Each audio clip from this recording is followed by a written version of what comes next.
Pemirsa, Rizky Agam, anak bus rental mobil yang tewas ditembak di res area Tangerang, Merak, Banten menceritakan detik-detik saat peristiwa mencekam itu terjadi.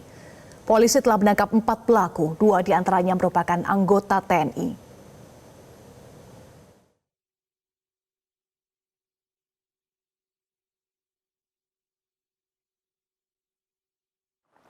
Beberapa waktu lalu publik dihebohkan dengan peristiwa naas yang terjadi dengan adanya penembakan brutal yang terjadi di kawasan tol Tangerang, Merak pada hari Kamis dini hari. Nah, peristiwa penembakan yang terjadi ini mengakibatkan 2 orang meninggal dunia, salah satunya merupakan pemilik dari usaha rental mobil yang berada di kawasan Rajek, Kabupaten Tangerang, Banten. Dan untuk membahas bagaimana kronologi serta apa saja yang terjadi pada saat peristiwa naas itu terjadi, kita akan berbincang dengan putra dari mendiang salah satu korban, ada Mas Rizky Agam, memang selaku putra dari dari pemilik ya Pak ya. Kita akan bincang Mas Rizky, sedikit mungkin bisa disampaikan Mas secara singkat kronologi ataupun seperti apa sih Mas terjadi waktu di awal pagi dini hari itu Mas? Jadi memang awal kronologi pada saat kita pengejaran mobil Brio itu, jadi saudara Ajat ini menyewa mobil kepada kami ya selama 3 hari dengan tujuan untuk menjemput mertuanya di Sukabumi. Lalu pada tanggal 31 penyerahan mobil, kemudian di tanggal 1-nya abang saya mengecek lokasi mobil tersebut dan sudah ada info bahwa GPS mobil sudah dipotong. Bukan hanya 1 tapi 2 GPS yang sudah dipotong. Jadi abang saya melaporkan ke ayah saya dan ketika itu ayah saya langsung menginfokan atau memerintahkan kepada tim rental mobil untuk melakukan pengejaran mobil di daerah Pandeglang. Ketika itu kita mengendarai mobil expander dengan beranggotakan 7 orang mengejar mobil. Pada saat di Pandeglang kita langsung bertemu dengan mobil Brio tersebut. Lalu pada saat kita bertemu, ayah saya langsung turun semua tim dan menanyakan apakah dapat dari manakah mobil ini. Lalu dari pengguna mobil yang membawa mobil saya ini dapat diketahui bahwa sudah bukan saudara Ajat lagi yang membawa. Jadi mobil sudah berpindah tangan. Dan ketika itu ayah saya langsung ditodongkan pistol. Oke.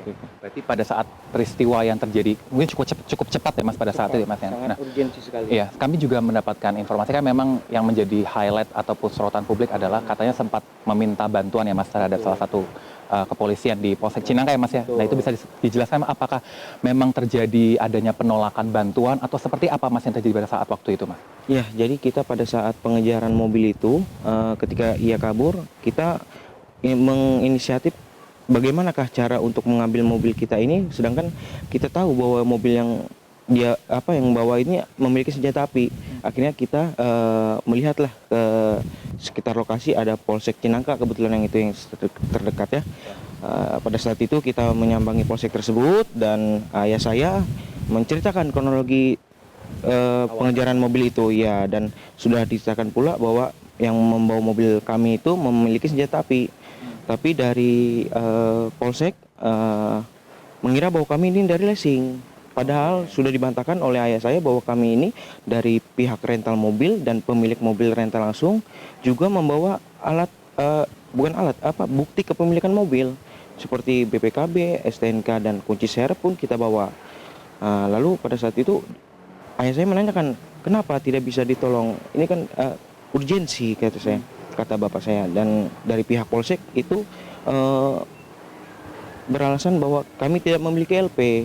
Padahal di situ sangat urgensi sekali, dan ketika itu ayah saya pun menawarkan imbalan agar petugas yang piket pada malam itu untuk mendampingi kami pada saat pengambilan mobil tersebut.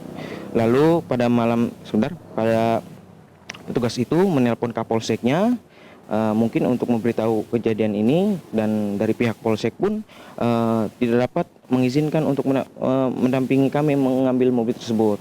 Oke, berarti Mas sendiri pada saat kondisi yang memang saat itu urgensi, merasakan penolakan begitu ya Mas ya, yang seharusnya ingin meminta perlindungan lantaran dari pemegang mobil pun memiliki senjata api begitu ya Mas. Nah, tapi apakah Mas sudah mengetahui Mas? Karena kemarin kan kalau tidak salah Kapolsek sudah memberikan klarifikasi ya Mas ya dengan alasan, koreksi kalau saya salah, lebih tepatnya menanyakan identitas keabsahan kepemilikan mobil. Nah, pada saat itu bagaimana Mas tanggapan Mas untuk mendengarkan klarifikasi itu Mas? Jadi saya sangat kecewa sekali ya oleh Kapolsek Cinangka tersebut memberikan klarifikasi bahwa kami tidak memberikan bukti. Memang kami belum memberikan bukti, tapi ketika kami mau memberikan bukti kepemilikan sudah dapat penolakan terlebih dahulu. Makanya kami tidak bisa memberikan bukti kepemilikan mobil tersebut.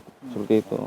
Mas, tentu kan kita ini akan nantikan ya Mas ya bagaimana tindak lanjutnya lantaran peristiwa naas ini ayahanda dari Mas Rizky juga menjadi korban ya Mas ya. Apa sih Mas harapan dari keluarga setelah ini Mas? Tentu kita tidak ingin ya Mas ada peristiwa yang serupa atau apa harapan terdalam dari hati Mas Rizky saat ini Mas? Harapan kami keluarga ya, khususnya untuk sesama pengusaha rental mobil agar lebih berhati-hati lagi dan jangan sampai kejadian ini terulang kembali. Dan kami dari pihak keluarga ingin sekali dapat keadilan yang seadil-adilnya. Baik, Mas Rizky, atas kesempatannya kami turut berduka atas peristiwa ini. Nah, pemirsa, tadi pembicaraan kami bersama dengan salah satu putra dari korban penembakan pasca peristiwa pengejaran penggelapan mobil, usaha rental mobil, yang menyebutkan bahwa memang harapan mereka menanti bagaimana keadilan ditegakkan seadil-adilnya terhadap pihak keluarga. Dari kawasan Rajek, Kabupaten Tangerang, Insan Suwardi, Metro TV. Jelajahi cara baru mendapatkan informasi. Download Metro TV Extend sekarang.